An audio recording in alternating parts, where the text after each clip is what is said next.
This show is a production of the Best in Tabletop Network. Be your best in every aspect of your game. Find us wherever you find your podcasts, or check us out on YouTube for more Bat Reps podcasts and shows. If you like what we're doing, you can join our Discord through the Best in Tabletop Patreon group or our YouTube members only area, where you'll get access to our entire library of content. Thank you for listening.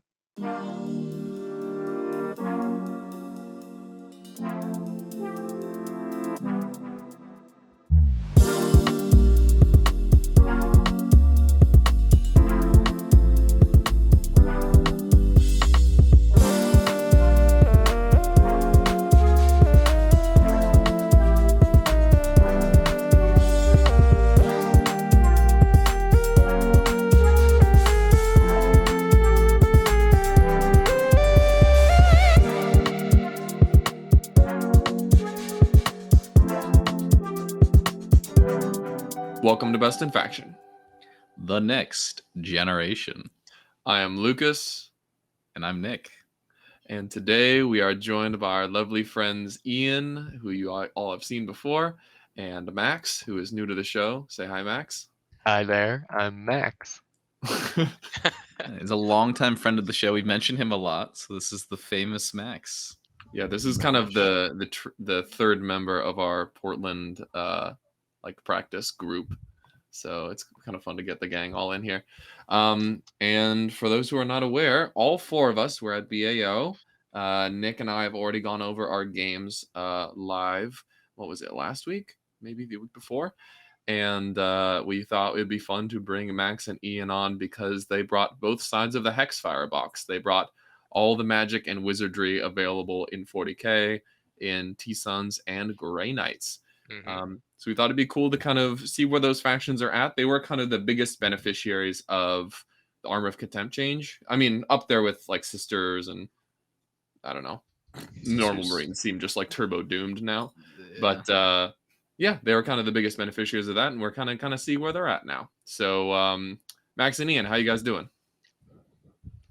I'm doing fine. At BAO, I did okay, which is honestly I can't complain considering that I am pretty new at the game. So even in retrospect, I'm pretty happy with how I did. Currently, I am packing up to go camping tomorrow, so I don't know, a little bit stressed, but also a little excited for what's coming. And then, of course, we have the 40k tournament coming up next week, so looking forward to that. Yep, that is absolutely right. How about you, Max? How are you doing this week? I'm doing pretty well. Feels good. Just adopted 2 cats from the Oregon Humane Society. Oh my goodness. One's clawing on my chair right now, wanting attention, and the other one's off on an adventure somewhere. So it's a fun day. Very cool. Your apartment's overrun by cats. Yeah, I have 3 cats in the apartment now. I can't wait to come over. That's gonna be fun. All right. So, what do you guys, just each of you give me like a 30-second review of BAO. How did you like the tournament? How do you feel like you did? What were your opponents like? What was the event like? Just give me a 30-second rundown. Sure, I'll go first. So it was pretty much just a bigger RTT, right? It was just 2 days of an RTT. At first I was quite upset because I was personally playing poorly.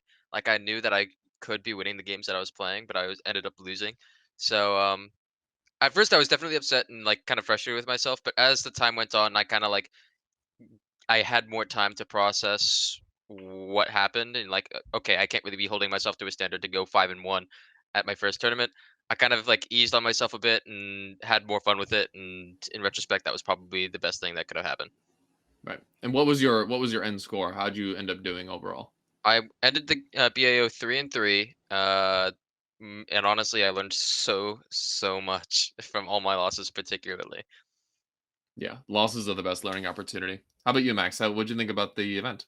Yeah, it was great. It was definitely one of the longer events I'd been to.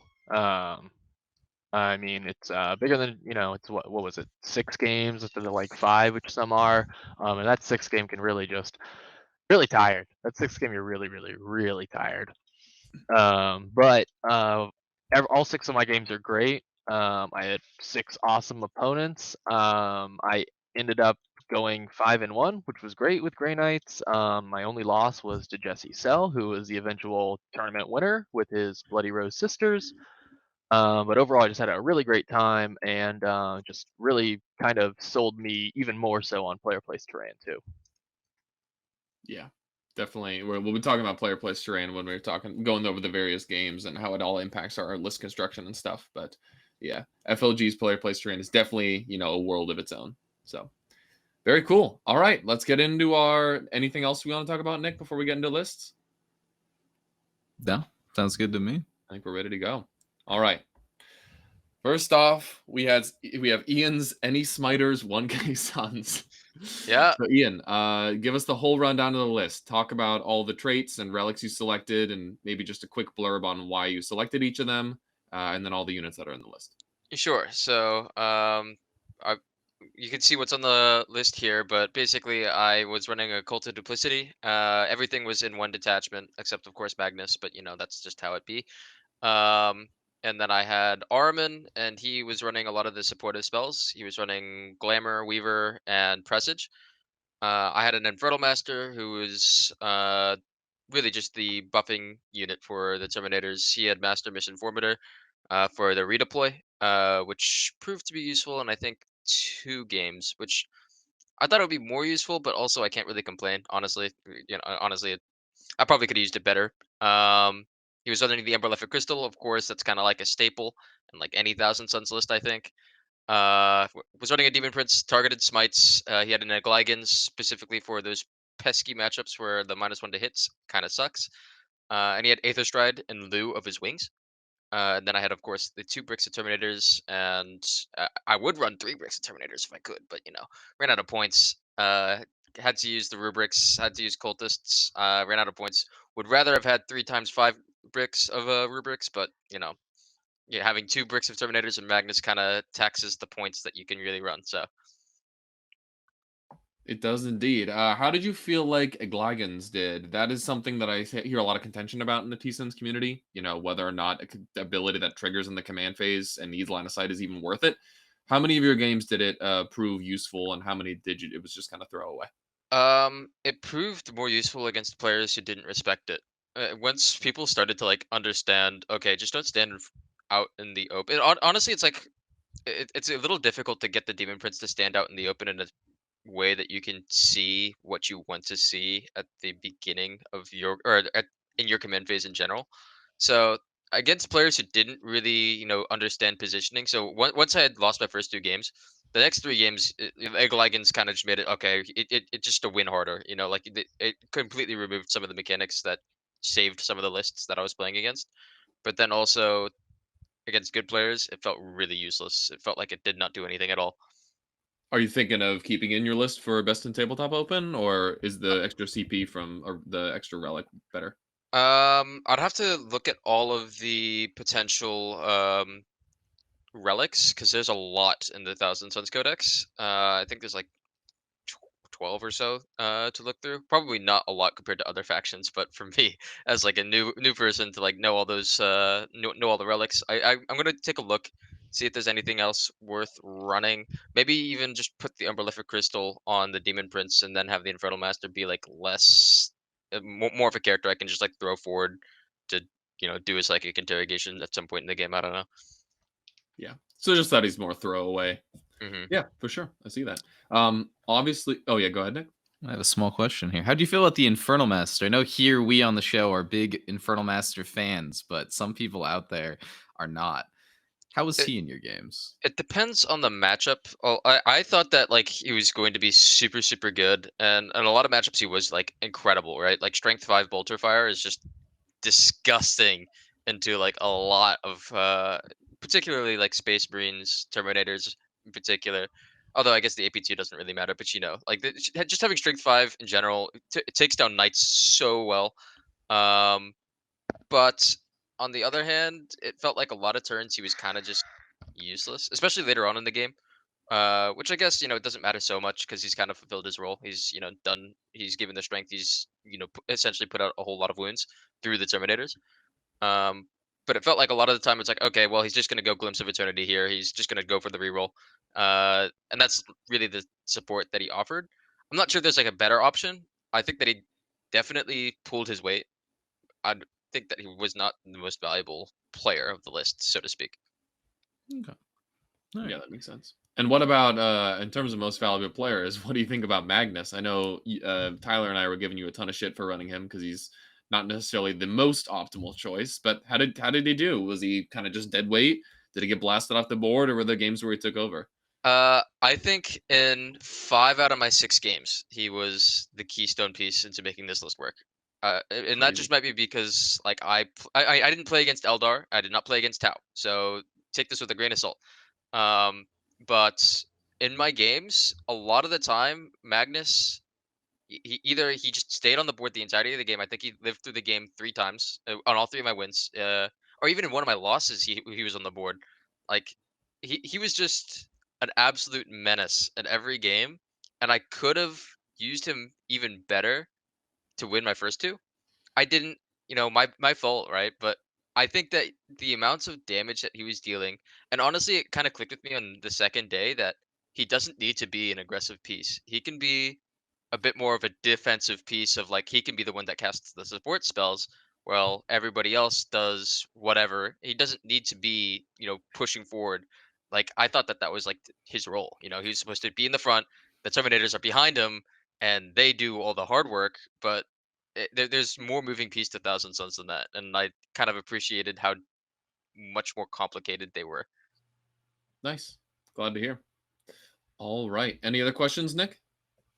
No, I think we'll talk a little bit more about Magnus. I think it'll be interesting to hear like how you learned, like kind of like general strategy with him and how you learned in your different games, like what he could do that was good and wasn't so good. But I think it's time to move on to Max. Yeah. The counterpart to the glorious Thousand Suns or the Grey Knights. Max, take us through the list. Yeah, Grey Knights. So, one thing about me as a player is I really like to burn through CP. So, generally, whenever I look at an army and build an army, I try to find something that's gonna give me CP. So that's why I ended up going Pregnant Brethren. So for my 3 HQs, I ended up going Drago, which I honestly didn't want to do, but you're kind of shoehorned into taking him since he's your only chapter master. Um, a librarian who was just kind of there to do a bunch of mortal wounds with psychic powers, and a chaplain who was there to buff a 10-man paladin brick. For troops, I decided to go with 3x4 strike or 3x5 strike marines. I don't know why it says 3x4. I think it was just a typo on my part. And then in elites, I took an apothecary, a paladin ancient, and those aforementioned 1x10 paladins, which were equipped with 4 psi cannons. I also brought 15 interceptors in 3 squads of 5, and started with a total of 8 CP. The warlord traits I chose for this list were Unyielding Anvil, Divination, and Psychic Epitome. Unyielding Anvil's just basically Rites of War for Grey Knights. It's a little better though, because if you're already OBSEC, you count as an additional model. Divination is just the Pregnant Brethren's specific warlord trait, and it's essentially a warp charge 6 psychic action, and it gives you 1 CP if successful. And then finally with Psychic Epitome, which essentially just enables the librarian to pump out more mortal wounds by giving him +1 mortal to any witchfire powers that he manifests successfully. Relics, so I kind of took pretty generic relics. Sigil of Exigence, which is the if you get shot at, you get to jump away basically. The Curious of Sacrifice, which gives +1 to armor saves and a 5 up feel no pain. And then my interesting my little odd and the relic choice that I don't see too many people taking is the Gyrotemporal Vault. It's just a psychic action, and essentially what it allows you to do is give a unit fight first, which wasn't really valuable in Grey Knights up until Armor of Contempt, because we just never had a unit that would ever survive a punch to actually fight first. With Armor of Contempt, we got a lot tankier. Paladins became very hard to shift, and they actually benefit from that fight first a lot, because it essentially amounts to a free interrupt. Point upgrades, I took some pretty common ones. Foretelling a Locust for a pregame redeploy. Heroism Saber, which allows a once per game core unit within 12 of the bearer to heroic. And then finally the Gem of Anok 2, because the first iteration of this list didn't have a really reliable caster for Gate of Infinity, and I had some games go really poorly for me because I was unable to cast reliably. So I brought that in for a once per game +2 to cast on Dominus Powers, which Gate is. Yeah, that's kind of the list. I decided to go with 4 troop choices instead. I don't know why it says 3x5. It should be 4x5 because I had 20 strikes. I just completely wrote my troops wrong. You'd love to see that, honestly. So Yeah, it goes. I was a little it's a common trend on this I show. was under the influence of the devil's lettuce while I wrote that. So you know how it goes occasionally. But basically, Occasionally? I went occasionally. It's only occasionally. Basically, I decided on that instead of going with 20 interceptors, even though I assumed that would probably be the more popular choice, simply for the to the last. If I go with a squad of 10 interceptors, it screws up my to the last, which is currently the Paladin Brick, which is very hard to shift. Drago, who's a 3-up invuln character, and the Apothecary, who I gave Foretelling a Locust, is a 30-point upgrade, so he hits 130 points and counts as a to the last. The 10-man interceptors are 260 points, and they're just power armor. They die pretty easily, and so I didn't want that option taken away from me in a game, especially because I use my interceptors pretty aggressively. Gotcha. Nice. So one thing that avid Grey Knight players or people that are familiar with playing against Grey Knights kind of in the freebooter meta might see is missing from this list is the Dread Knights. Can you talk us through why you didn't take Dread Knights and what the Paladins bring to the table instead? Yeah, so I didn't take Dread Knights because I didn't get Armor Contempt. I mean, if they'd got, they're a 2-up, 4-up, T6, 13 wounds, they bracket, their guns are AP like 1 and 0, something like that, or like 1 and 2. So they're awful into Armor Contempt armies, which are pretty common, because, everyone and their mother owns a Space Marine army, basically. So factoring all that, and I was just like, these guys don't seem great. They don't seem like things I really need over, like what essentially I thought to myself, what are they giving me that Paladins aren't with side cannons? I guess shooting into certain armies like Eldar, I've heard don't like them, or even Tyranids, but I don't play sword brothers, so I don't get the +1 to wound spell for them, so I'm not supporting them as well as other Grey Knight players are. So just in the end, what I kind of figured was I'm not getting a lot out of these guys, especially because they're locked into Hammerhand as a spell, and then your Warlord or your character one is locked into the Dominus discipline, so we can't even take Armored Resilience for a +1 save on a 2-up save, So they're pretty squishy. Like I played like 3, I think, once into your Orcs, Lukas, and you were like, watch these basic knobs with Choppas go burr. I was like, yep, that's a dead Dread Knight. Whoops. Like that was like just -1 AP, 2 damage each. I mean, if they had -1 damage, I'd look at them more again. But it's just for what you're paying, especially with the recent point hike that they, or not recent, but the last point hike they got, they just don't cut it for me. And Paladins, all of a sudden, just looking at them, I was like, these guys sit at a -1 save and cover if you get, or an effective -1 armor save and cover, if you get Armor to Resilience off, which is only Warp Charge 5. And if you really want to do it, you can pop, you can CP it and stuff, to really ensure it happens, which is great. And those guys just sit and cover and absorb shots. They're not great into Tau, and that's because Tau have great ways to ignore cover, high AP guns, and a lot of ways to reroll wounds through like Exemplar of Montka or just Montka for reroll ones. That's definitely one of the tougher matchups that I've had, along with anything that can hit. Basically, there's essentially with Paladins, there's a AP break point. It's AP4. You hit AP4 in melee or AP5 in shooting. And once you're putting these guys on 4-ups, they start dying pretty quickly because they only have a 6-up Feel No Pain from the Apothecary. They're not -1 damage. They're not 5-up Feel No Pain or anything like that. They die pretty easily and pretty reliably to 3 damage guns.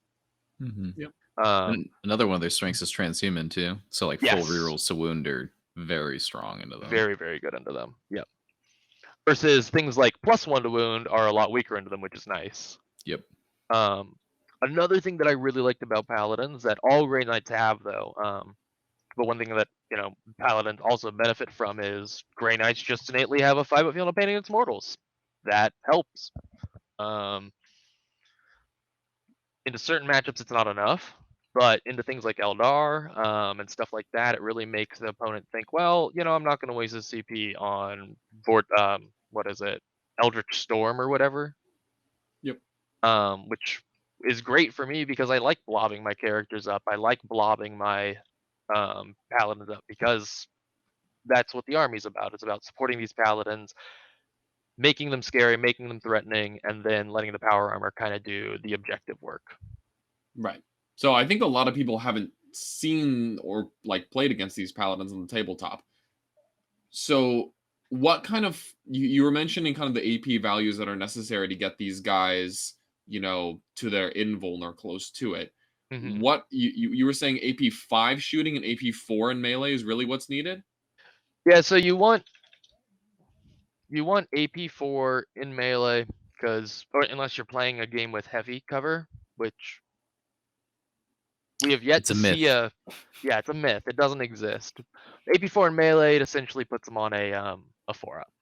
And once it becomes a coin toss, especially in melee with AP 4, it gets really scary. Because Yeah. generally things that are in melee have volume of attacks. Marines with shock assault. What is it? Novak Scorpex with I don't even know how many attacks each. Was it 6 You can get them to 6. on Yeah. the big guys, and then with king rerolls and everything. Big blade can get to 5. Yeah, like those things are terrifying, and they have weight of attacks along with the high AP. Shooting, it's a little. I've found that even if you have high AP, if I'm sitting on a 4-up, I'm in a pretty good spot simply because volume of that quality when it comes to shooting isn't, I feel like, as common right now in the game. And really the only army that I found that could put out that volume of shooting was Tau. Yeah. Like into Necrons, it was like the King and 3 Lockhursts or whatever they're called, and or heavy Lockhursts, and I was like, cool, I'll just take it on a 4-up maybe. I'll accept that I'll lose maybe 2 or 3 paladins. That's cool. That's sustainable. But into things like Tau, where they're like, I'm gonna have target locks on 10 out of my 12 crisis suits, and then I'm going to use coordinated engagement for an additional AP. So all of a sudden these plasma rifles that they're probably packing, which a lot of Tau players are packing, hit AP 5, ignoring cover, and they put me on a 5-up, which is terrible for me. That's a pretty weak invuln. And they generally have enough shots where I'm losing 5 to 6 Terminators with that activation. Yeah. Right. So it seems like volume of quality high AP shots, preferably with ways to reroll wounds, are really the way to go. Yeah. Because just for reference, if you have a bog standard plasma rifle, strength 8 -4 flat 3 damage, you would think that'd be pretty good into a Terminator. You transhuman that, so they're only wounding on a 4, and then you're on a -1-up, so you're still taking a 3-up armor against that. Yep. And you have 6 to feel no pain. So there's I don't exactly know the math, but there's a fairly decent chance that you interrupt the 3 damage and there's a guy left on a wound. Yep. So one of the things that actually ended up is figuring out is transhuman is 3 CP for these guys. Because of their firstborn, and so BW decided to price it. I'm gonna consider it appropriately. If I could pop transhuman for 2 CP on the squad of 10, I'd be really happy. And I think a lot of people would be unhappy. But it's 3 CP, so a lot of times when I'm taking 3-up saves, I'm like, I'm just gonna take the 3-ups and save a reroll for one of the saves, and I won't bother with transhuman a lot of the time.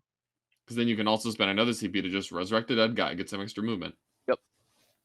So sometimes I actually want you to shoot them, and I'll sometimes take a save on their invuln save to kill a guy on purpose. I think I did that. Yeah, I did that game 1 against guard. I took a 5-up invuln against a manticore, let it kill my Terminator, and then Brought res the Terminator, back to life. brought Go him back forth. and gained some extra movement. Yeah, You like Very to see cool. that. it was For the Paladins, yeah. they seem really integral to your strategy. Were there any games where they died, or did they just live the whole tournament? 2 games. And those were into the 2 armies that I knew had tools to remove them. First game they died was game 4 into Jesse's Jesse Sells Bloody Rose. They got hit by Morvenval. It was just Morvenval and Repentia? no. Morvenval and Seraphim. Or not Zephyrim. Zephyr. Zephyrim. And the cool thing about Sisters is they have a 4-up. So Sisters are a terrible matchup. Or they're not terrible, but they're a challenging matchup. Because they have this cool 4-up deny strat, which is really awesome. And Jesse's a smart player and decided to say, hey, I'm going to 4-up deny your Armored Resilience. So these Paladins, which are normally 1-up save with Armor Contempt, are now just Terminators. They don't even have a 4-up invuln. Bummer. 5-up not where they invuln wanna be. Terminators. And so those got shredded. And then I also lost them game 5 into Tau. And that was because my opponent hadn't decided to pack target locks, which was a mistake. So I saw that, and I was pretty happy seeing that because I knew, okay, cool, I'll be at least saving into 4-ups if he uses coordinated targeting, which my opponent didn't pop for the first 2 turns of the game. And, he was getting visibly frustrated with it. So I was like, hey, man, I noticed you didn't use this strat called, coordinated targeting, which gives you another pip of AP. It'd make my save worse. He was like, oh, I should do that. I'll do that. Thanks. Tells me, does it, wipes the Paladin squad into turn of shooting. I was like, well, I'm glad that worked for you. It was basically kind of my reaction there. And then my head was like, ooh, should I have not told him that until the end of the game? Yeah. But in the end, I was able to pull out a win there, which was nice. So in the end, it worked out. But Was that really perhaps I early was a on? little- Like turn 2 or 3 or something? I told him about it turn 3. Okay. So it was like halfway So through the game. halfway through the game, I lost the Paladin brick. So It's good to know this list can still grind it out, though, if that thing yes, dies. And also, 4 out of 6 of your games it didn't die. In our practice games, it's never died either.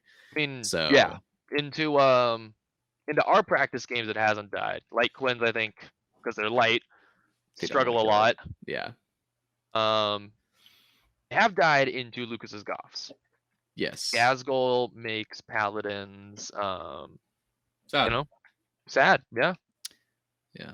So for all of our listeners out there, this Paladin squad is pretty real.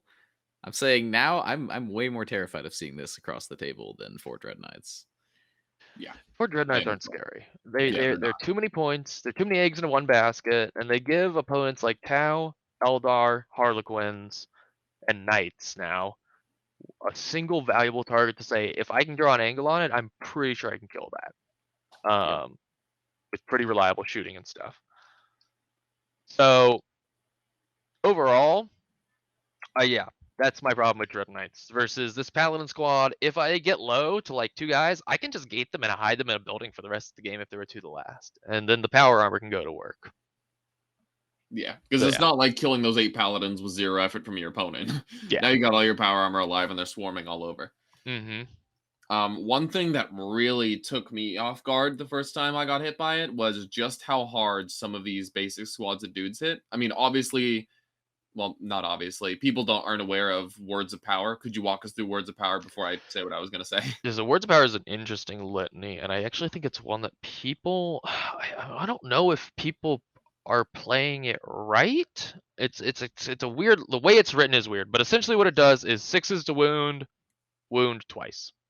So it's exploding wounds, which on paper is, I think it's better than exploding hits, because that wound's gone through. The only thing now to get there is a save. So I think it's better than exploding hits.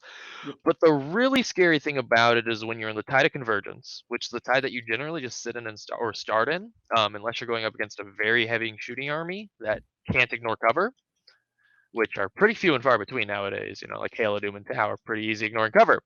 But in Tide of Convergence, when you roll a 6 to wound, it doesn't just wound twice, it also does 2 mortals. I'm And sure these guys. so- There's have no access cap to on the very- second mortal, right? Hmm? Sorry. I think There's- yeah. So the cap, the mortal from Words of Power isn't capped, but the mortals from Tide of Convergence are capped to 6. Like taken. So Yeah. so So an the first enemy 6 unit can take up to 6 from Tide of Convergence. So the first 6 6s will do 2 mortals, and then subsequent 6s will do 1. Yep. That's still a Or ridiculous. that's number of that's mortals. my understanding of it. And normally, you think, okay, exploding wounds, cool, that's good, and 2 mortals in addition, that's great. That's really cool. But that sounds kind of, you kind of rely on spiking. The Grey Knights have this cool power called Hammer Hands, where we get to reroll all wounds. So that little combination of just reliably rolling all wounds, fishing for 6s and mortals, lets a 5-man strike squad punch way above their weight. Tell us about the Paragon and the Paladin squad. I know how much you love that guy. I like the Paragon a lot. I give him a Demon Hammer, which is only AP2, which is, it's not great into other power armor. But in the things that don't have Armor of Contempt, he's great. He's actually really funny into Custodes.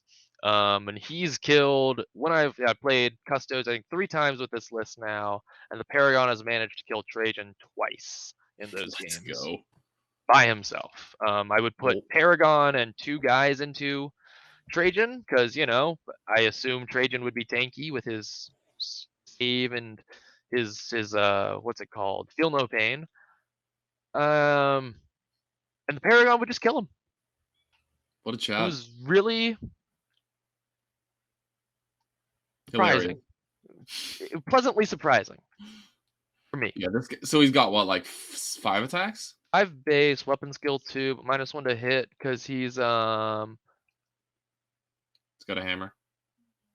he's weapon skill 2, -1 to hit from his Demon Hammer.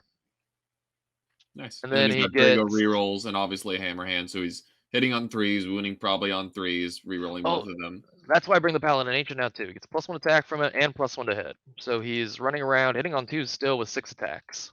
Rerolling generally all hits from Drago, generally all wounds from Hammer Hand. That's insane. Cool. Very nice. So yeah, that's a little bit about the Grey Knights. What's your you have any more time to chat, or you gotta head out? Sorry, what? You got any more time to chat, or you gotta head out now? I should probably dip because, I don't know where the cats are. Oh, So yeah, I'm gonna go wait. find them. Help answer this end-old debate. What do you slap on the paladins? Do you give them swords or halberds? Swords. Right now, There you go. swords. 100%. There you Because, go. okay. Okay. Depends on your meta. Let me put it this way. Depends on your local meta. If you are seeing a lot more armor contempt armies, you put swords on. If you are seeing a lot more elves, like Quins and stuff, where they're invulny or they're low armor, even they don't have armor contempt, the important thing is having that ability to wound them better, because already hitting those guys is hard. No rerolls, all that kind of stuff. So every hit that you get through needs to wound. So wounding them on 2s is important with that strength 6 from the halberds. But again, it's meta dependent. Kind of read your meta, figure out what's popular at the time. If you're walking into a tournament where like 7 out of the 7 people are playing Hail of Doom, probably bring halberds. If you know that and you're allowed to, if you have that foreknowledge beforehand, I guess you'd have to know the people going to the tournament. But basically, it's meta dependent. If you have a lot of elves, go halberds. If you have a lot of armor contempt, go swords. Yeah, but swords are better. Okay, cool. Well, thank you, Max, for coming. We appreciate you. Yeah, just getting distracted by these little cats. Yeah, These little Good man, go buggers. take care of that. We'll Yeah. have to have you on later for more chatting, but we Yeah. appreciate you coming on. Maybe after another tournament or something. Yeah, sounds good. All right. See y'all. Later, dude. if See ya. anyone has any Grey Knights questions, definitely reach out to Max. He's been working on this list for 2 majors now, so it's been through some changes and been through some good practice. Yeah, this list is we can tell you about how resilient the paladins are. And I mean, Max spent a whole bunch of time talking about how quickly they died, which I thought was absurd. This is one of the hardest units to kill, one of the harder units to kill in the game, from my experience. But it's a whole nother thing. You have to have like I was hitting them with Mega Knobs, full buffs in melee with spending 4 CP, and I was killing like 2 guys. Yeah, he wasn't hell able was to that? regale us about the other game where he got shot by 9 Void Weavers for 5 turns, and I think he ended up losing like 4 Paladins. Yeah, there So- are many times where these boys just do not go away ever. All right. Cool. So that's enough about Grey Knights. We're going back to the Thousand Sons, the Sons of Magnus. Huh? Yeah, you're a nerd, Ian. I guess Yeah. so. Yeah. I mean, I do have like I run around with like my codex as like a spell book, bro. I have like my spell book. I'm like, all right, I'm gonna be casting this spell. Do you have like a leather, case for it? You, like strap it around your Yeah. I need to have like a shoulder? strap, and I need to like open like my satchel, and then Yeah, bring that's out awesome. bring out my book, and I have like the book in like one hand like this, and I flip through the pages. Yeah, that's real Thousand Sons aesthetic right there. All right. Well, I'm Like sure it. you're anxious to tell us about how badass Thousand Sons are after hearing us, go on about Grey Knights for a while. So let's hear some actual game recaps. Hey, no, Grey Knights are badass too. I don't have any problems with Grey Knights so much as I have problems with fucking Space Wolf players, bro. Oop. Oh, What's wrong with Vengeance- Space Wolves, man? Did Vengeance they from like Prospero. mess up your planet or something? Something like that, something about a little bit of an invasion, a little bit of destroying everything I know and love. Damn. Shouldn't have done nothing wrong, I guess. Yeah, Magnus, I don't think he did a whole lot of wrong. I ain't gonna lie. All right. Before we get into that debate, Yeah. Ian, if you like Space Wolves, at the Best in Tabletop Open, you may face against local terror Logan Grimnar on Stormrider. oh no, don't tell so- Tyler about that. He'll go on tilt for tomorrow. Yeah, he has already claimed 2 Barbed Hierodules and a Hive Tyrant, I believe. So maybe he's coming for Magnus next. Huh? Be cool. Be cool. All right. So the way I'm thinking this will go is, why don't you walk us through each of your games? I know you've kind of prepared 1 or 2 of them to go into more depth about, but for the ones you haven't prepared a whole in-depth thing for, just kind of tell us who your opponent was, what you played against, kind of how the game ended up, and whether or not it was a win or a loss. Okay, so the first game, I was playing against High Fleet Leviathan, and it was my first game ever into them. In retrospect, actually, every single time I played against somebody was the first time I ever played against their list in 9th edition. So, go figure, right? So, I learned a lot just by playing against all these new lists, but the first round was my first time going into High Fleet Leviathan, and I had played against Nids before because Tyler plays Nids and I get stumped by them every time, so I was not looking forward to this matchup. Um, Going into the matchup, I didn't really know what to expect because, like I said, I had never played against Leviathan before. So I asked my opponent, like, "All right, what are you trying to do?" And he's just pretty much saying, "I'm just coming. I'm running at you, bro. Like, I'm gonna get in melee. I'm gonna tear you apart." I'm like, yeah, honestly, makes sense. That's what Tyranids do." And so what we the game started with me kind of playing as far ranged as I could, just standing as far back and playing the shooting game. Magnus was kind of like there as a counter charge. I didn't want him to be like charged. The last thing I wanted to do is get charged by like turn 2. I wanted to be like, if you want to charge me, you got to do it like bottom of 3, right? You cannot be on me until like I have nowhere left to go. Um, I spent 1 turn shooting at some melee warriors, and then I got shot back from some ranged warriors, and they killed like 5 Terminators. I'm like, I thought you were a melee army, my guy. Like, chill. So, turn 2 was basically me killing the rest of the ranged warriors. And then at that point, he had no gas. He actually couldn't do anything to my list. And I didn't realize it until like after my turn 3 that he didn't have the ability to kill me anymore. Because I don't know exactly what happened, but I was just way too tanky for him to deal with. So then I started playing aggressively, and I'm like, all right, fuck it, I'm taking the center of the table then. Um, and I think he knew that he couldn't deal with me, so he kind of scrambled off of the center of the table, started playing the objective, and so Magnus fell at the end of up at the bottom of turn 5 or top of turn 5, because he failed 4 4-ups. Uh-oh. Kind of tragic. And then on the bottom of 5, I smited a squad of gargoyles off of an objective instead of charging them with a character. Um, they would have had like 2 of them left, and I had Armin that was ready to charge. Armin probably like 100% wipes them, takes the objective. I ended up losing that game by 1 point. Mm, very tragic. I lost Stranglehold and I lost primary objective on that decision to smite instead of charge. Can't complain, my fault, but that's how the game had ended. I had both bricks of Terminators alive. One brick had like 4 Terminators, another brick had full Terminators, and he was like way more dire straits than me. But so it is. That was my first game.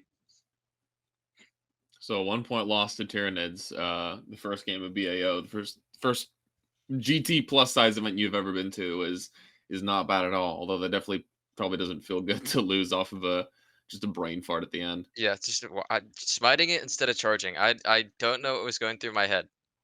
All blood in the water. You wanted to kill him. Yeah, exactly. We've all been Yeah, there. actually, in fact, I actually do know what was going through my head. I thought I was way more ahead than I actually was. And I wasn't like, Scrooging for points. I wasn't like looking at the score and be like, all right, I need to get every single point I possibly can here. I was kind of just, all right, I'm going to try and deny as many points as possible. And I don't know, I just smited and I had no prisoners. I had no prisoners, and I was like 2 wounds off of the threshold to get the next point to tie. So I don't know. I just didn't. I didn't do my due diligence. I didn't like actually think about how I'm supposed to be getting my points. Well, bummer mistakes right at the end of the game. I'm sure it won't happen again, right? Definitely not. Sure. Definitely not like in the next game or anything like that. Okay. That slightly different story. Okay. Screw you, buddy. That is round 2. that is not exactly what happened. Okay, so yes, Let us hear it. second game I played against Necrons. Ooh, and I had Necrons. I had not played against Necrons ever. Not even in 8th edition. I just never played against Necrons ever. Um so going into it, I had like, all the, Lukas, Tyler, Nick, all these guys, Max, they were all telling me, okay, this is what you need to do. If you're gonna charge the Silent King, you got to do it on like the the bodyguards. Don't be within an inch. Like all these Necron specific counters. And I think I played that game actually pretty well. I was drawing line of sights, doing the right thing, saying okay, this is the intention here, playing by intent, doing the 40k thing. Um, and then over the course of the game, it was a really even game, honestly. The entire way through, it was pretty even. I would say that I was kind of winning the war of attrition, which I didn't really expect to, but I killed like or like their full squad of immortals on like top of turn 2 or something, or bottom turn 2. And he did not expect it at all. Like he pushed them forward, thinking, "Okay, there's no way I can shoot. He can shoot me dead." And I just shot him dead. And then he was like, "Oh shit! I guess I'm just dead down in the squad of immortals or whatever he was running. I can't remember because I don't have the subscription to BCP." Probably the 20 Warriors. It was the big brick of 20 guys. No, it was not the 20 Warriors. It was the other. He had like he had Were the they the brick of, melee dudes with the He had claws? a brick and Yeah. 19 flayed ones. Yeah, flayed. It was probably the flayed ones. Yeah, I think it was the flayed ones. And he just like pushed them forward, thinking there's no way I can shoot him dead. And I shot him dead. And so that at that point, that's kind of like that was the turning point where like, okay, now I'm kind of in the strong point. And I started like pushing forward, and he kind of just he entered the scramble for points. Very very similar to the first game where I started taking the center of the table. Um, and then bottom of turn 5 comes, and I know it's a really close game. Like I know that he's been beating me on primary or he hasn't been beating me, but he's been getting his secondaries. I've also been getting my secondaries. He's been getting 8 on primary every single turn. I've been getting 8, maybe stranglehold, but he's been trying to contest it. He's been scrapping me for points. But I know that I'm only a few points behind now. It's bottom of turn 5. I'm gonna win this. And so I make the worst mistake I've ever made. Uh, Partially my fault for not knowing the ruling, but I I didn't know that you weren't allowed to fly when in the charge phase. And in retrospect, I feel a little cheated, but I can't really complain because in that movement phase, it was bottom of turn 5, so I knew he couldn't really do anything. So I was going through my thoughts about like, okay, how am I going to get these points? Because I want to get the no prisoners. I want to deny his till the last, and I want to get stranglehold. All this stuff. I wanted to deny his till the last, all that stuff. So I was going through all these calculations. How am I going to do it? So I finally settle on this idea of I'm going to move Magnus up here, and I'm going to try and charge over this piece of terrain to get onto the objective. And he does not tell me that I can't do that. So I do that, and then Charge Phase comes along, and he says, "Can't do that, buddy." Mm-mm. So Bummer. I couldn't do it. And it ended up me losing that game by I think 3 points or something like. Yeah, I lost that game by 3 points. And I had not gotten Stranglehold, so I only held 2 at the end of that. So if I had killed and had stood on that objective, I would have gotten 4 for the primary, 3 for Stranglehold, which means I would have won by 4. I think, yeah, 4. I would have won by 4 if I had actually executed that plan correctly. In retrospect, if I knew that I couldn't have charged, I would have had to have Magnus go on the other side of the table, uh, and smite dead like 10 warriors, or kill 10 warriors between psychic and charge. Which I mean, Magnus, if he can't do that, like why am I running him? Like 10 mortal wounds by Magnus is super doable, especially when he's not bracketed at all. So I can't complain. I didn't know the rule, and he was fully within his right to, say, "Oh, nope, sorry, buddy." Um, and honestly, I make it sound like he was being, sarcastic and mean about it, but no, he was being like gracious, but also like I could tell that he really wanted to win too. So it is what it is. And I was really upset with myself after that because I genuinely felt like it was my fault I had lost both games, and both games I feel like I should have won. So I was really annoyed and frustrated with the current state of things. Like, oh, I'm already out 2 games in 0-2. I do not feel like I deserve to be at the bottom of the barrel. Yeah, especially coming so close to winning 2 like very contentious tight games. That's not going to be a good feeling. So Mhm. Especially making a mistake like right at the end too. I also felt like I played better both games, which is why it felt so annoying. I felt so frustrated. Is that like I make one mistake? I was playing better the entire way through, and I make one mistake at the end, and it's just all gone. You know. But this is something that I'm sure Lucas has done this too. But I've had plenty of games like early on, and even still like practice games where I make like one mistake is like it's like a misunderstanding, maybe like a core rule works, especially like first RTT I ever went to, I didn't understand heroic intervention correctly, and that lost me a game. But since that moment, I've always been like, am I outside of 3?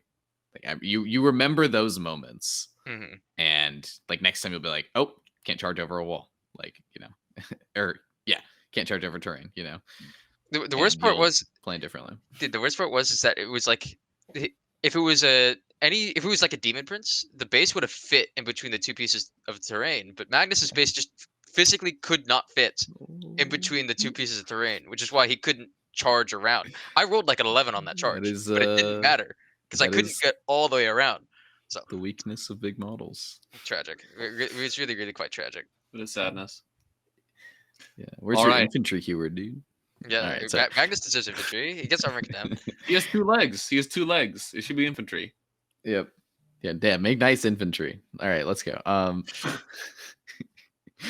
Tell us about round 3. How are you going to bounce back? Anything Er, interesting happen in round 3? Round 3, it wasn't that interesting of a game, if I'm being honest. I played against Ultramarines. Off the rip, I mean, we're 0-2 at this point, so definitely not getting the most competitive people that are currently attending. Super nice dude. Sounded like he was from Germany.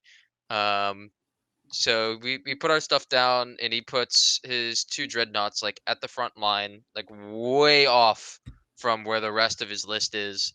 And I roll to go first. I master misinformator, and I roll at 2 or something, maybe a 3, and I just plop my terminators right in line of sight of both of his dreadnoughts, fire away, kill them both before he's able to do anything. And it's Oh. like, well, you're down 400 points, and he couldn't do anything, right? Like I was like way in the corner of the map, like way out of range of everything that he had, and the game was just over, right? Like he had nothing. I don't think he killed a single Terminator, and he did not kill Magnus. He killed like 2 squads of rubrics, and that's kind of it. And maybe the squad of cultists. I don't know. It was just an absolute bloodbath. It was not fair. I ended the game, I think, like 100-33 or something like that. It was like, I mean, it wasn't really any game to write home about. it was kind of just a mistake on his part, and the game just ended off the rip. That's kind of how the game went. Vengeance for rounds 1 and 2. Yeah, true. It, as bad as it felt, because the guy was like such a cool dude. He was such a nice guy. As bad as it felt to just absolutely hammer this dude into the ground, it did feel a little good to get a little bit of vengeance. Hell yeah. So we go home. We crash for the night. How you feeling coming into day 2? Are you feeling good? Are you still feeling bummed about those losses? Or are you ready to win some games today? I felt. I still felt annoyed, honestly. I definitely felt like a little. I don't want to say like angry because that gives the wrong connotation, but it definitely was like frustrating knowing that like I have no chance to do well. Best I could do is 4-2, which is like not. I mean, it's good for like everybody's always telling me, oh, 4-2 for your first big tournament. That's great, but like I, that never feels good to be knocked out. It never feels good to just know going into day 2. It's like, all right, well, there's kind of no point, right? Of course, there's a point, right? But of course, from a competitive standpoint, you're like, I can't win. Why am I even going? I was right Um, there with you, man. I was also 1 and 2 at the end of day 1. yeah, We were yeah, worried about matching each other. yeah. I mean, like, it, I wouldn't say I ever like didn't want to go, but there's definitely a feeling like God, it just feels so useless. Like I'm just like wasting so much time because like I'm already out. Like there's no point in showing up for day 2. There's a feeling of that. Not saying that was like the thought process, but there was definitely like that line of reasoning going on in my head of like just utter frustration of having lost the first 2 games. Right. But the So comeback later on in the begins. evening, we got our matchups, and you have Gene Stealer Cult for round 4. How did your game against GSC go? Uh, that game, the guy had watched the podcast. Actually, he might be watching this right now. If he's watching that, like, what's up, dude?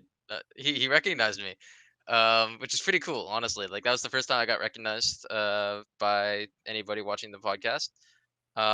So he's super cool dude. He was kind of new to 40K from what I remember correctly. And he told me that he plays against Thousand Suns a lot in his like local circle, and he gets crushed by them every time. So does not he just did not feel good when he saw that he was playing against Thousand Suns. I put my stuff down on the table. Um, he didn't. He knew what I had, but not like really knew what I had. So he was kind of playing against Thousand Suns for the. I wouldn't say he was playing against it for the first time, but I mean, I'm sure you guys know like Thousand Suns is like really good at punishing people who don't respect what we have. Um, and so off the rip, I think he misplaces a lot of the terrain. He does not have like anywhere to place his drills. He was running like a lot of deep striking stuff. He has his drills, which is like the one scary thing, right? That goes into like anything in my list, and it's probably gonna do some decent damage.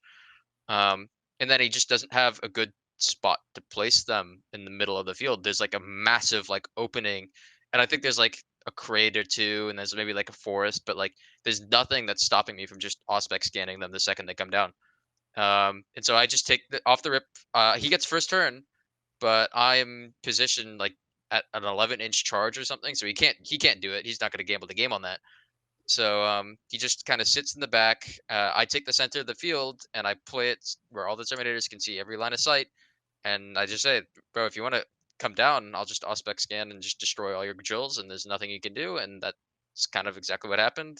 Or rather, he just didn't bring his drills down anywhere even remotely relevant, and he kind of just got rolled. He killed, I think, 2 rubrics and a Terminator that game. And that's it.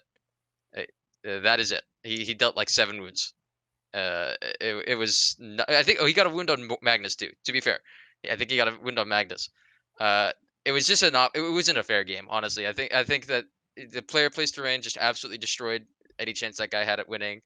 Um, yeah, it was brutal. It was not. It was not fair. Yeah, at the end of the day, strength 4 -2 bolt guns chew up T3 5 of armor dudes, huh? I think it ended. I can't remember if it was another. I think it was another 100-point win. It was like 100 to somewhere in the ballpark of like 52. I think 100 to 52, 100 to 60, or something like that. I think he played secondaries, or maybe he got like 8 on primary every single turn. I can't remember the score line, honestly. That game was just it was more just kind of over to rights kind of deal where I didn't really think too much about it. It was just like, okay, I know I'm gonna win, so I'm just gonna play it out and turn my brain off. Speaking of turning your brain off, round 5 we get knights. Round So 5. you have started the reverse comeback here, my friend. You're 2-2, right? I'm 2-2 at this point, having gone 100-point win to 100-point win. That's that's an impressive comeback. So, And so I, your two losses are like 85 points, right? Or something silly? yeah, so my first loss was I think it was 83 to 84. And then my second loss was like 71 to 74.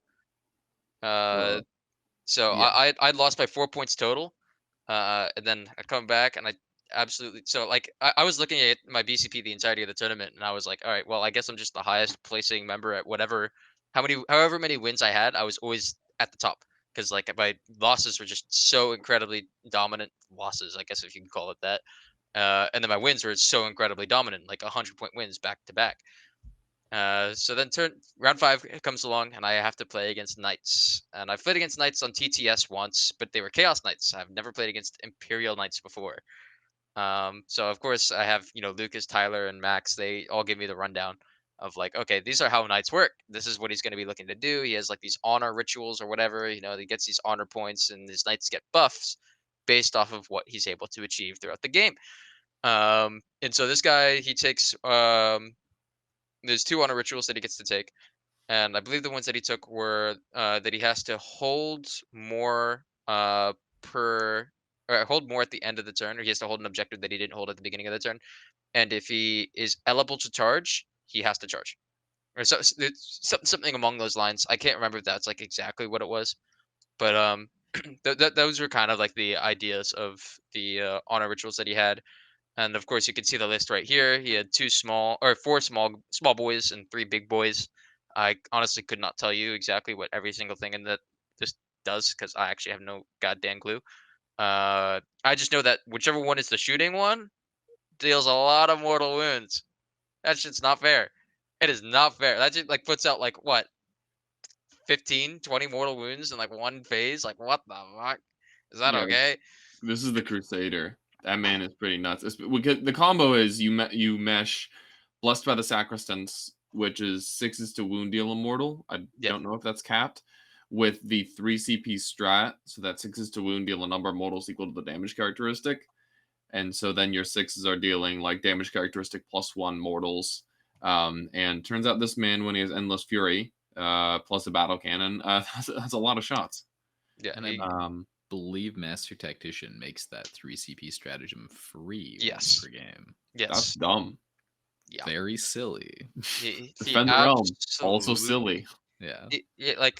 So yeah, I mean, he said that to me, but I was kind of just like focusing on like, okay, how am I going to win? Because like this entire time, Lukas, Tyler, Max, and Nick, they're all like, okay, Knights are fucking scary. Knights are like absolutely ridiculous. They're like so their codex is insane. Lukas is just like low key mauling at the fact that he lost to Knights in round 1.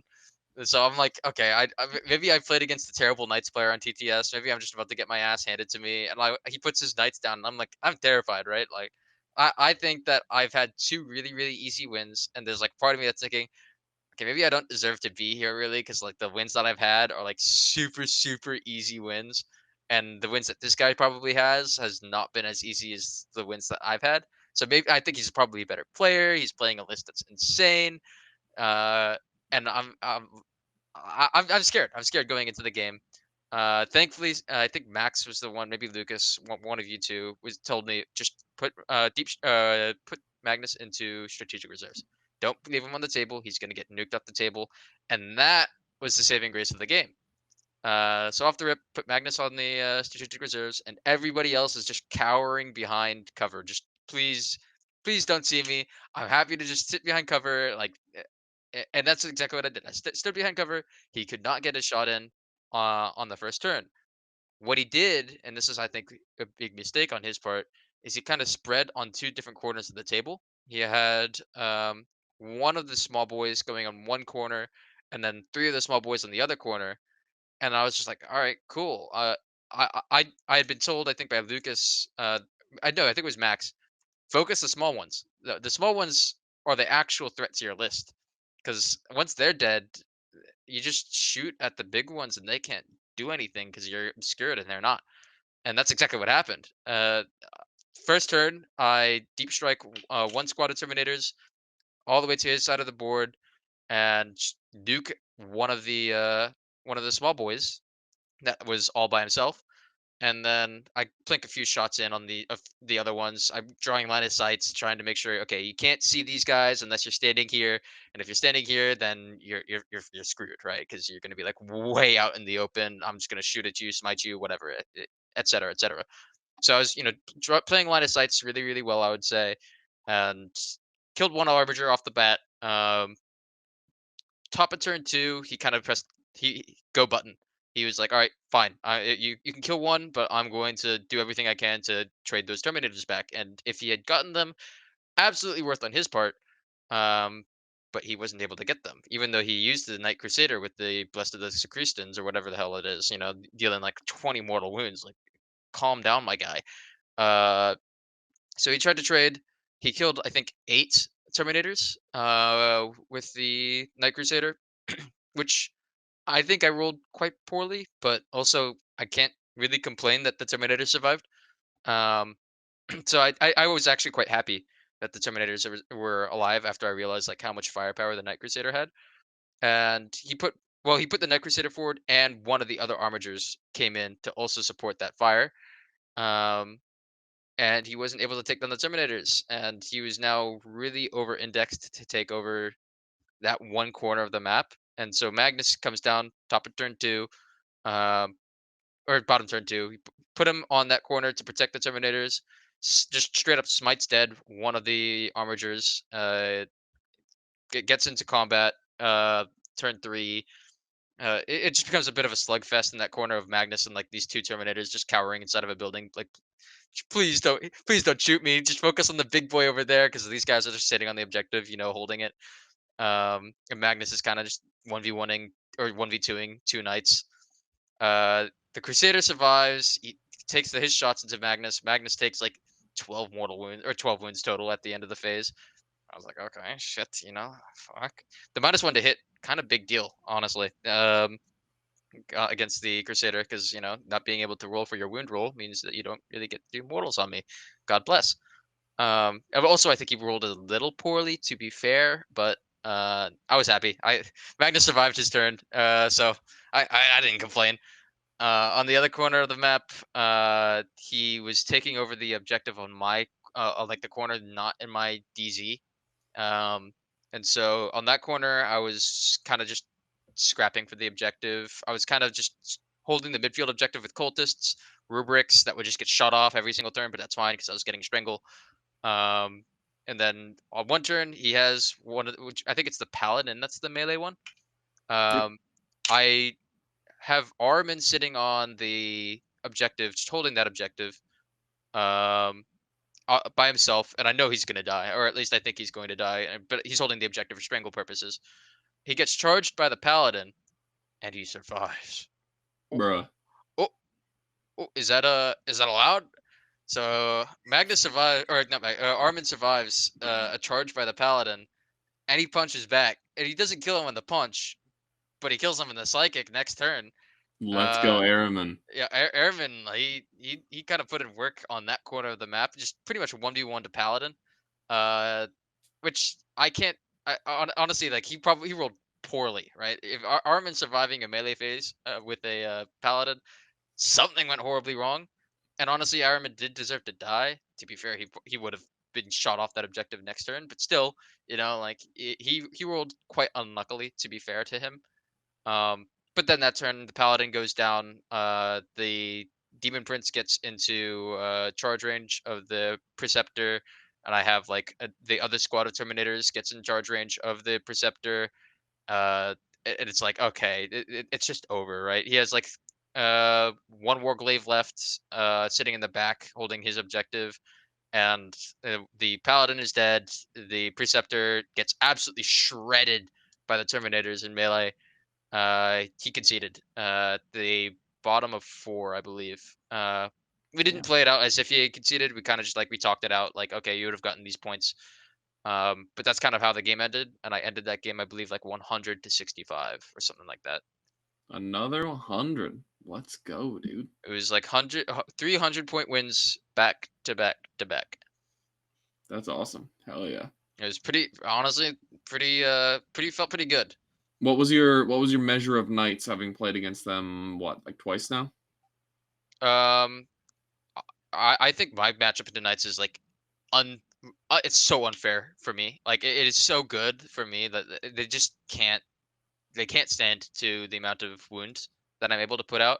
And I know that like maybe I haven't played against Chaos Knights where there's like a bunch of small dogs, so maybe that might be a bit different. But I've been working out the math. I have like an app on my phone that like, rolls out averages, and each Terminator squad unbuffed will take down one small knight. So each Terminator squad taking down one small knight, dealing 13 mortal wounds between everything in my army is easy. Especially when Magnus is on the field. Magnus can do 13 by himself, right? So I'm taking down 3 to 4 small knights a turn in terms of damage output. It's like, can you really stand up to that? No. In my experience, no, they can't. They just cannot. And when a Crusader is like fully buffing themselves up and can't take down one Terminator squad with the help of a Helverin, I think Helverin's the one with the ranged weapons. Yep. It was one Helverin and a Crusader fully buffed up, and I think he rolled rather well, or at least I rolled really poorly. And he was only able to take down like 8 of them. So I think that even with that support, he wasn't able to take down one Terminator squad. I just don't think that the Knights have the damage output to be able to deal with Thousand Suns, and I think that they just don't have the resilience to be able to stand up to mass AP2 fire. Yeah, a lot of the unfortunate reality is a lot of the night firepower is like AP 1, 2, and 3. So if you're standing in cover, you're still taking 2-ups or 3-ups against him. Mm-hmm. It's just not really shooting through you very fast. I mean, obviously the ridiculous numbers of mortal guys can do his thing, but if he's in line of sight of you, you're in line of sight of him, and that probably means he's getting clapped back. We didn't quite talk about secondaries. I had taken Mutate Landscape, which I scored 15 on. Obviously, I got 100. I took Mutate, I took Strangle, and I took Titan Hunter, or Bring It Down. Sorry, I took Bring It Down. Bring it down. And he had taken Grind Them Down, which he scored 0 on. He took Stranglehold, which he got like 6 on. And I'm trying to think what the third one he took. I think he took I don't know what he took the third. It was probably some codex. Was it the Renew the Oaths? Probably. Or he like goes to the middle and does an action. Yeah, I think that was probably it. I don't know exactly because he just wasn't in the middle for very long. The only thing that got in the middle was the Preceptor, and it just got nuked off the center of the table once it got within charge range of the Terminators. Because he had to move forward is a thing. And moving forward means that you have to stay outside of 17 inches of the Terminators, because they're going to move 10, right? They're going to move 5, then get warp timed up another 5. 7 inches, I'll get to reroll it with a CP, and if they get into combat, they'll kill a big knight, no problem, right? Like 27 attacks, AP -3, 2 damage flat. It does hurt. Yeah, it does hurt, you know. But you're strength 5 base on the Kopesh, right? Yes, strength 5. With +1 to wound. Yeah, +1 to wound means I'm going to be hitting you on 2s realistically, rerolling to wound or rerolling to hit, wounding on 4s. So like 14 go through. AP -3 means you're getting on 6s. So I don't know what, like 11 go through, which is 22 wounds. It's like that pretty much straight up kills it. You know, it's pretty good. You can't get in combat with a Terminator squad with one of the big paladin or one of the big knights unless you're charging, but you can't stand within 17 inches. Otherwise, I'm going to make that play to, get the 7-inch charge, re-rolling it, and maybe even go for a glimpse of eternity, so that I get to re-roll one of those dice. If I roll like a 6, or if I roll like a 4, and then I'll just re-roll whatever the low dice was, and I just need a 3 on the die, and then I'll 66% shit. However way you look at it, it just feels like there's no play for the Knights. If the Thousand Suns player is playing correctly, it feels like there's literally no play. Yeah. Lukas is our resident Chaos Knights expert. Do they have a 5-up feel no pain against mortal stratagem? Hell no, dude. What? Okay. But Imperial Knights do. Yeah, they do. Did your opponent ever use that in this game, Ian? He wanted to, particularly against Magnus, but there was a really, really funny quirk that Lukas thankfully mentioned to me, that if I can put Magnus down and I can put him equidistant between two knights, then I get to choose who he's going to use his powers against. And so I made it a point to, I'm playing by intent because it's really impossible to measure it, in person. At TTS, it's not so hard, but in person, it's really, really impossible to measure. Like, okay, I'm going to be equidistant here. So I make it a point. All right, I'm equidistant. And he asked me why. And I said, so that I can smite whichever one I want. And then I think that's when it clicked for him that, like, oh, I can't use the stratagem. So then I'd use the tickling powers first, and then I would smite as the last power. So I tickled the Warglaive or the Helverin that was on that corner. I dealt like 8 mortal wounds to it, and then I smited, and it was like a super smite. And at that point, he's just like, "All right, cool. You can go ahead. I'm not going to use the CP," and he just kills in the psychic phase alone, just kills the Helverin, and it's like, what can you do? Interesting. All right. Scary.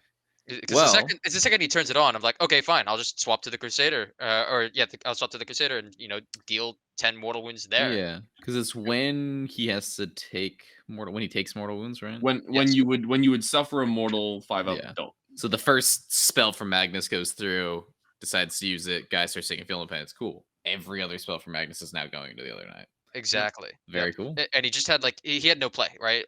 He could have done it on the other side of the table, but he was going to be dead. He's dead to melee. Whenever he could have used it, it's like, all right, this is just going to be a waste of CP. The knight is just going to die in this turn, regardless if I use it or not. Well, I like it. Nice. All Should we right, walk through the so last game real quick because we are now what 3-2. We're 3-2. And the final game I have to play against is against none other than the Thousand Suns themselves. So I have to play the mirror matchup. Uh-oh. I've never played against Thousand Suns, so I've only played as them, which you would think gives me good insight as to how to play against them. But I didn't know. I walked up to the table and I had absolutely no idea what secondaries I'm supposed to be taking. I had absolutely no idea how I'm supposed to be like thinking about how to play this game. And this guy knew he came we walked to the table. He's like, I'm not looking forward to this. Thousand Suns versus Thousand Suns is like never a fun matchup. And I'm like, I'm already thinking in my head, okay, this guy's played this before. He knows what he's doing. And of course he does know what he's doing. He's played Thousand Suns way longer than I have, and he has at least some sort of idea of how to, maneuver this game. Um, and so off the rip, he takes better secondaries than me. He takes psychic interrogation, stranglehold, and raise the banners, and I take more aggressive secondaries. I think I took mutate, I took strangle, and I took.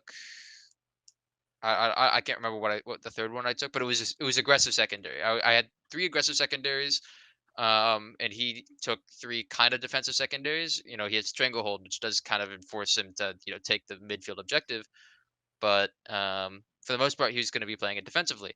And then I thought that we were going to be tying it on psychic interrogation, give or take, because I was going to get 9 points on my mutate, and I kind of just saw them as like the equivalents, right? I'm going to get my 2 objectives. I'm going to get the midfield objective, and then maybe turn 5, I'll sprint something onto a backfield objective and Hail Mary 3 points there.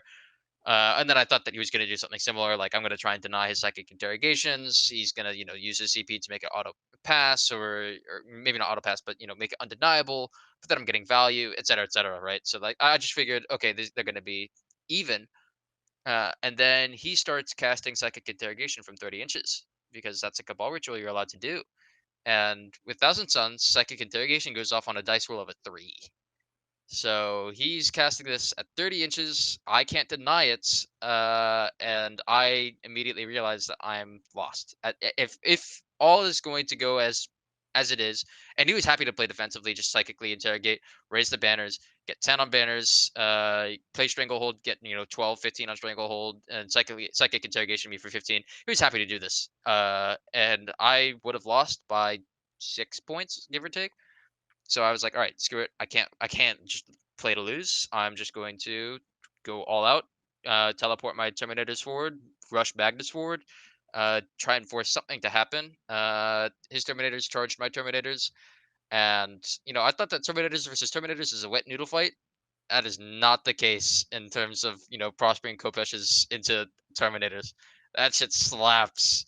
What he charged my Terminators. My Terminators were gone. He killed Magnus that same turn. And it was like, all right, cool. I guess this game is over.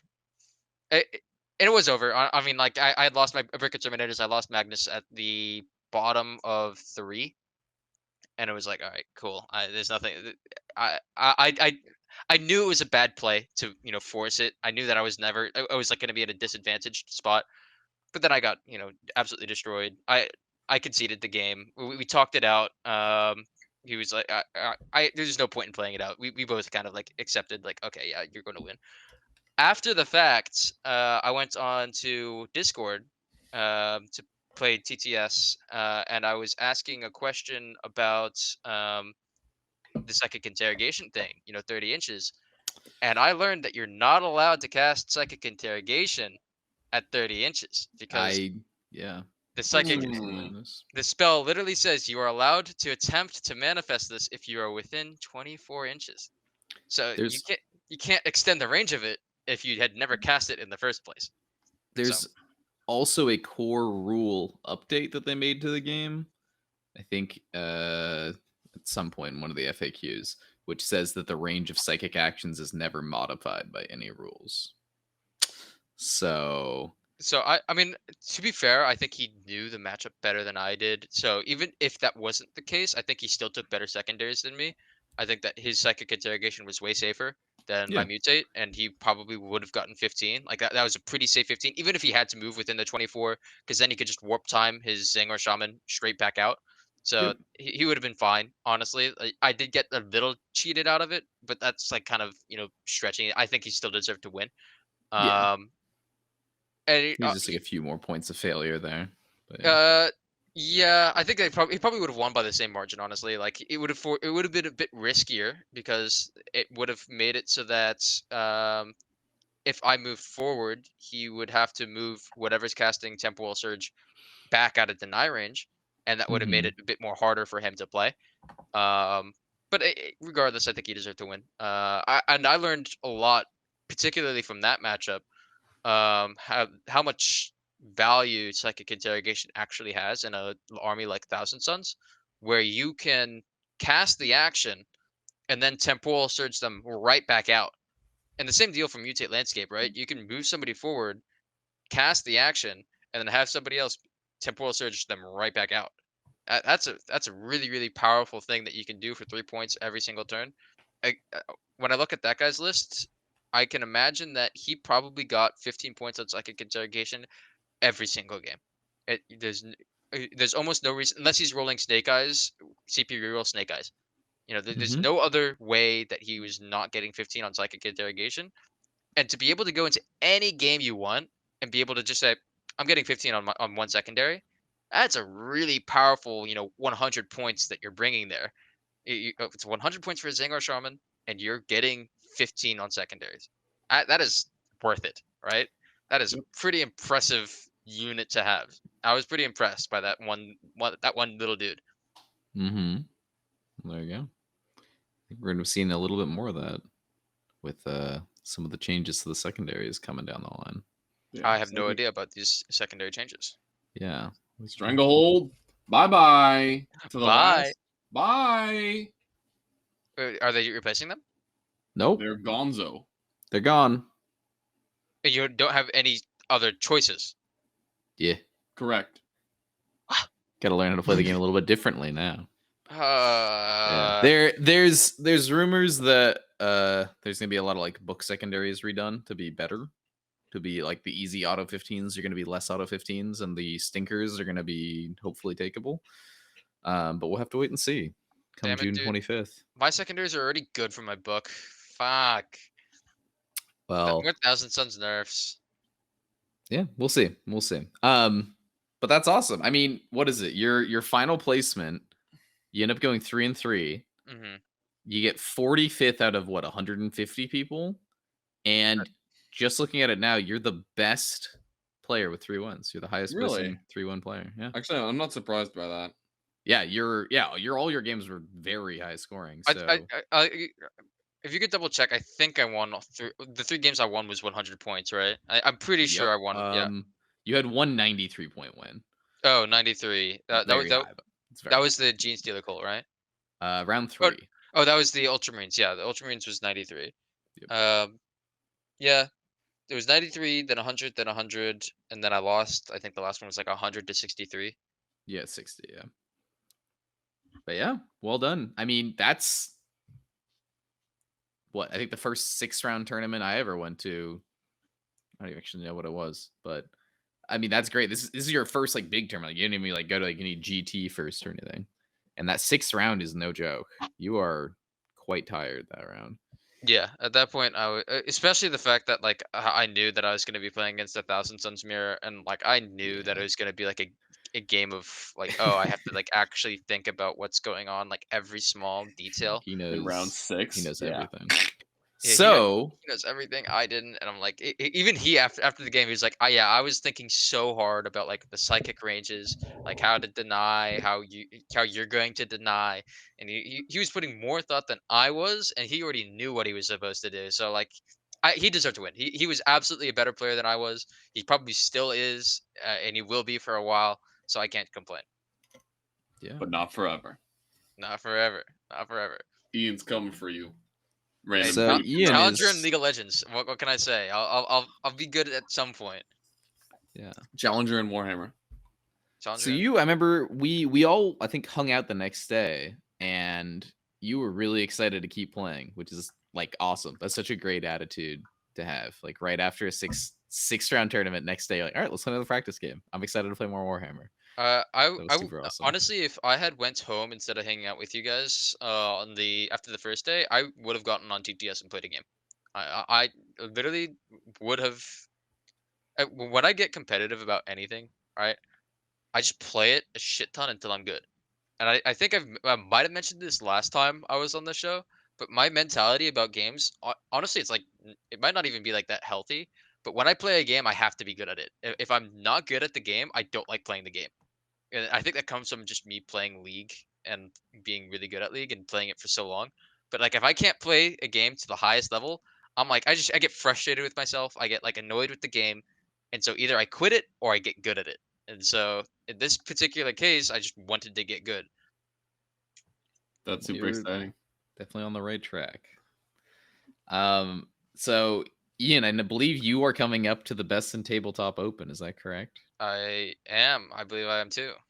All right. So quick little shill here. I'll do our little shill for the episode. The Best in Tabletop Open is a GT that is happening on June 18th and 19th. It is looking like it's going to be 5 rounds. We're hoping it'll be 6 if a few more people sign on up. It is going to be happening at Lion Guard Gaming in Hoquiam, Washington, which is definitely my favorite store around here to go to. I have had many tournaments I've been to over the past year, courtesy of Lukas and Tyler showing me the scene. Great tournaments, great terrain. The town's it's got spirit. It's a pretty fun little place. And we'll all be there. Lukas, Ian, myself. I don't think Max will be coming, sadly, but Tyler will be making an appearance as well. And yeah, I think lists are due tomorrow night. So if you are on the fence about coming and you're in the area, you should definitely come check it out. June 18th and 19th. Best in Tabletop Open. Yep. So that's going to be very exciting. We're all very eager for that. And then also Charity Hammer the following weekend. If you haven't heard about Charity Hammer, this is basically a charity event that is put on by the wonderful Colin Sherman for I think it's still Child's Play, but anyway, it's charities that provide games and toys for kids that are in children's hospitals and going through all that kind of crap. So what we do is we will stream Warhammer nonstop for a couple. Let's see, it's Thursday, Friday, Saturday, and then I think I don't know when we're done on Sunday, but it's at least 3 days of solid streaming on multiple streams. What's up? I got the times if you want them. Yeah, when do we start? June 23rd at 8 a.m. Pacific. That is June 23rd, Thursday, to June 26th, Sunday, ending at 4 p.m. Pacific. Okay, so we are going to have almost 4 full days of streaming. Sorts of awesome 4 streams? 4 streams uninterrupted for 80 total hours. Okay. That's what I'm reading here. So that's pretty wild. And we're going to be doing that in basically 2 weekends from today, or 2 weeks from today. We're going to be starting that. So if you're interested in that, if you're interested in donating to support all those causes, just be aware of Charity Hammer things happening in 2 weeks on the Best in Tabletop Network. And just be aware of all that. Yeah, and I want everyone to know that Colin wants to stress that all of the money donated is donated to charity. Like, none of the money is used to help run the event. It's run entirely by volunteers. So you can be sure that your donation is going to a good place, good cause. And there's also prizes and raffles. And I'm sure I think we got one more episode before Charity Hammer, and we'll go more in detail about this. But for every $30 you donate, you get a raffle ticket. And you can see some of the prizes on our Discord under the Charity Hammer donation section.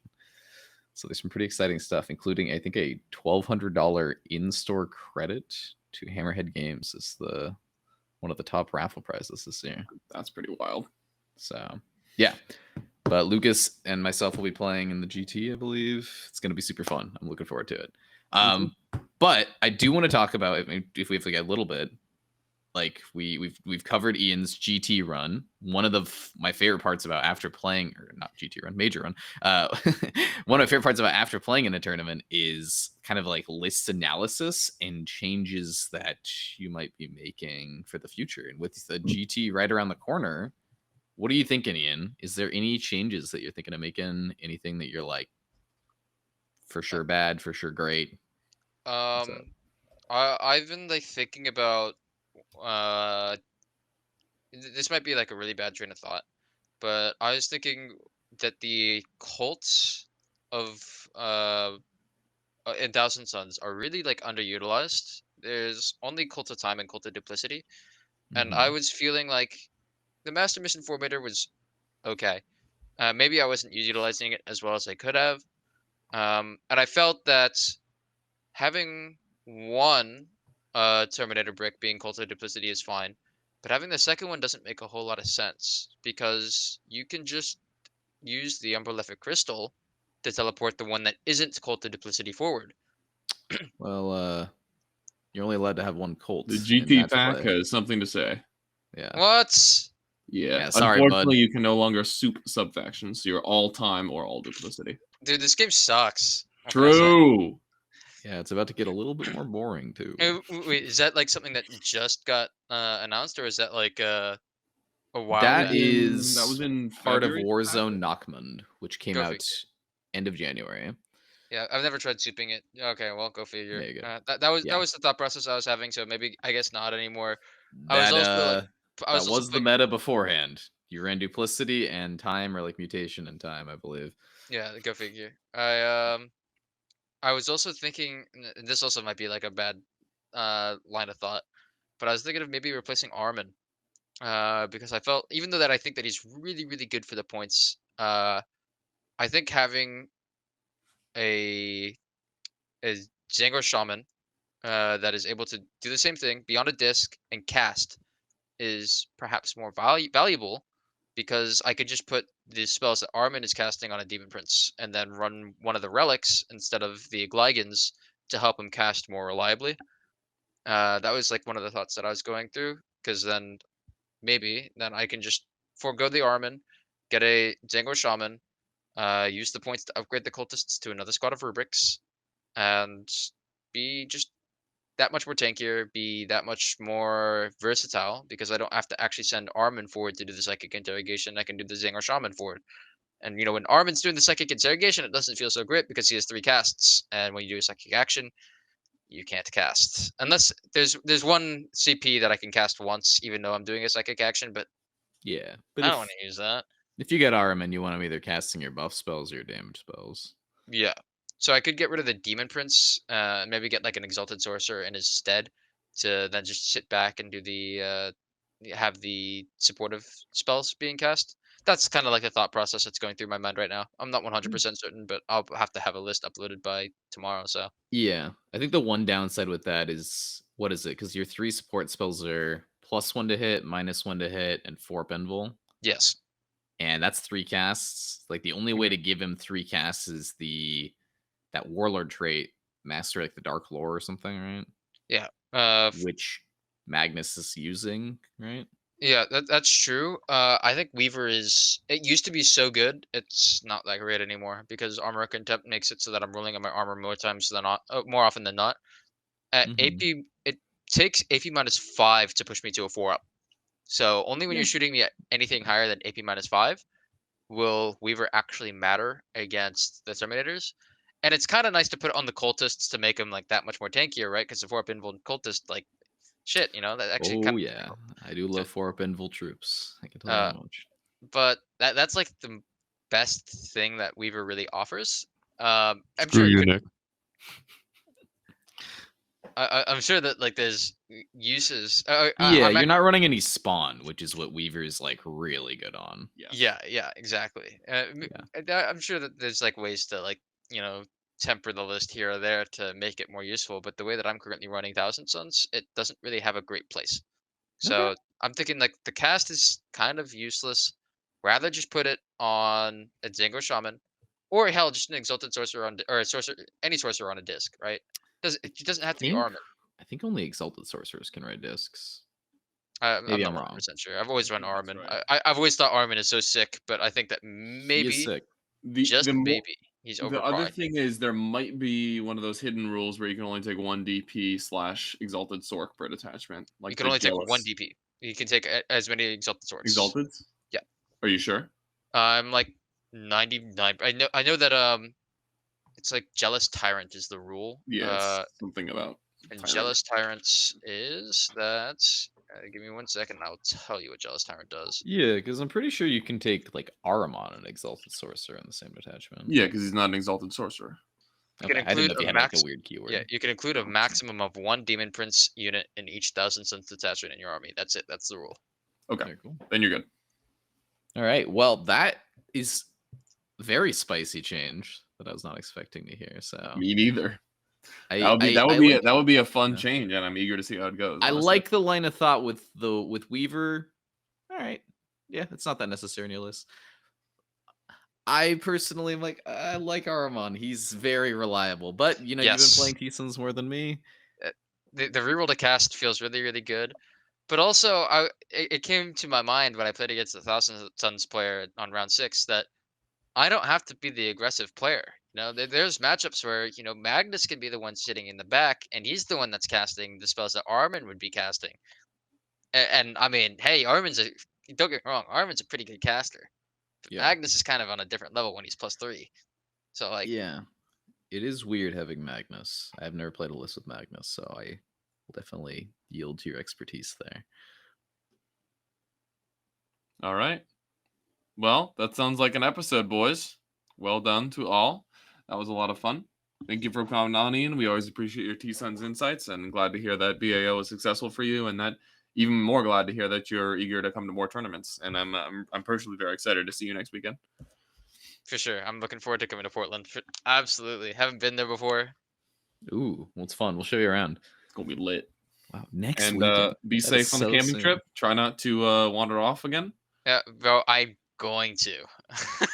Wonderful. That's just great to hear. Just don't get hit by a mountain lion randomly. Yeah, that'll happen. All right.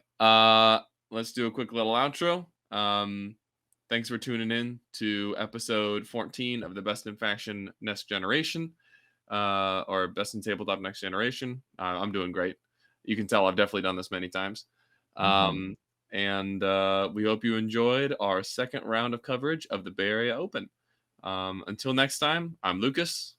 And I'm Nick. And you're Ian. You're nobody. Yeah, okay. You're nothing. True. Get out of here. Ian's on the rise up. Ian's on the come up. All right. See you guys later.